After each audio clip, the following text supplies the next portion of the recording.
Yeah, but also just, I mean, I'm a geek too. So like the first time I read Howard Zaire's Changing Lenses, and the book opens with a discussion of structures of scientific revolution, which was my favorite book. And I was like, what is happening? Like, this guy's talking about paradigm shift in this way. And then to see the paradigm shift applied to the thing that I was so ready to leave, right? The practice of law, was like mind blowing. You know, the three questions and the reframing of the three questions, that was just like, I mean, I still use it all the time. Like I still say it all the time because I just think it's such a great way of us popping out of, you know, who we center and why, as the way. And, you know, I say that all the time on this podcast, but do you want to frame it the way that you share with people? Yeah, no, I just say, you know, I think this is the way Howard frames it, but instead of asking what law was broken, who broke it, and how should we punish them, we ask who was harmed and what do they need and whose obligation is it to meet those needs. To my mind, without the third question, whose obligation is it to meet those needs, that would still be a lovely two questions that we should ask anytime someone, you know, we love or someone we don't love has experienced something. How are they harmed and what do they need? But when we add that third question, whose obligation is it to meet those needs, right? That is where it becomes a justice model for me. Yeah,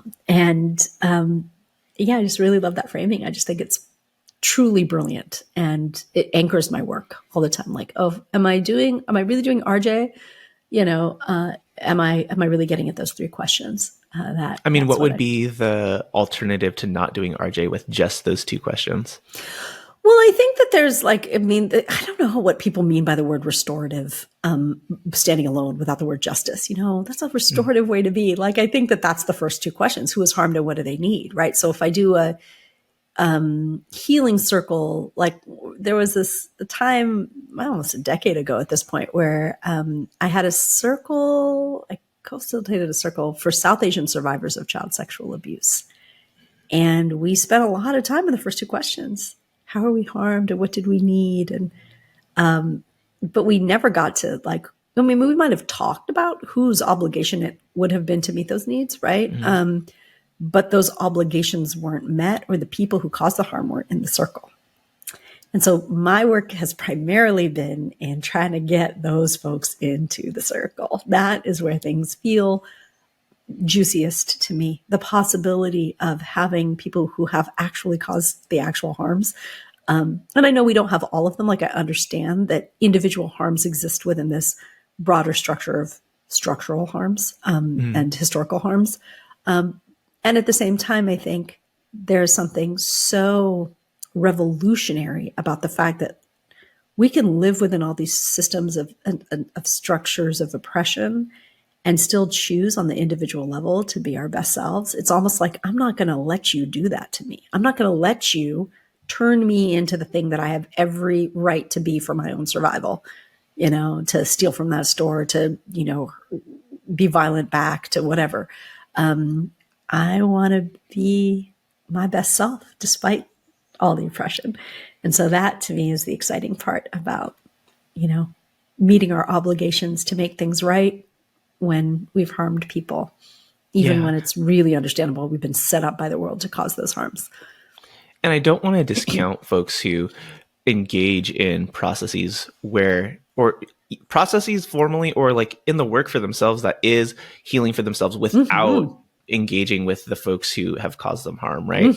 When we think about, you know, the needs that are present when harm occurs, when sexual violence occurs, when any kind of violence occurs, right? It's not always within the person who's caused harm capacity to be in your presence to make those repairs, right? There are communal ways to do that. There are things that you as an individual are responsible for, and like, you know, that can be restorative in nature. But I really appreciate you bringing out, like, I'm not sure like how we do this justice thing restoratively without those people being involved. As you think about, like, you know, your own experience, like your father's not here to have that kind of conversation with, like, how do you, like, do you feel like it's like there's not justice, but you've moved on despite that? I mean, I don't think justice arises in every circumstance. And I don't think that justice is possible in every circumstance, right? Like, Some people cause harm and die without ever being accountable. And so that, is justice served. Like to me, and what I mean by justice, I mean accountability, like being directly accountable, making things right. And so, my father never gets the opportunity to make things right. But my healing isn't contingent on justice. My healing has never been contingent on justice. My healing can be benefited by justice. If justice had occurred earlier in my life, my healing would have taken a lot less time. Right? But it wasn't a requirement for healing. Justice is one, because ultimately it belongs to me. My well-being is ultimately mine. And there are other causes and conditions that are required, but the person who's caused the harm isn't always one of them.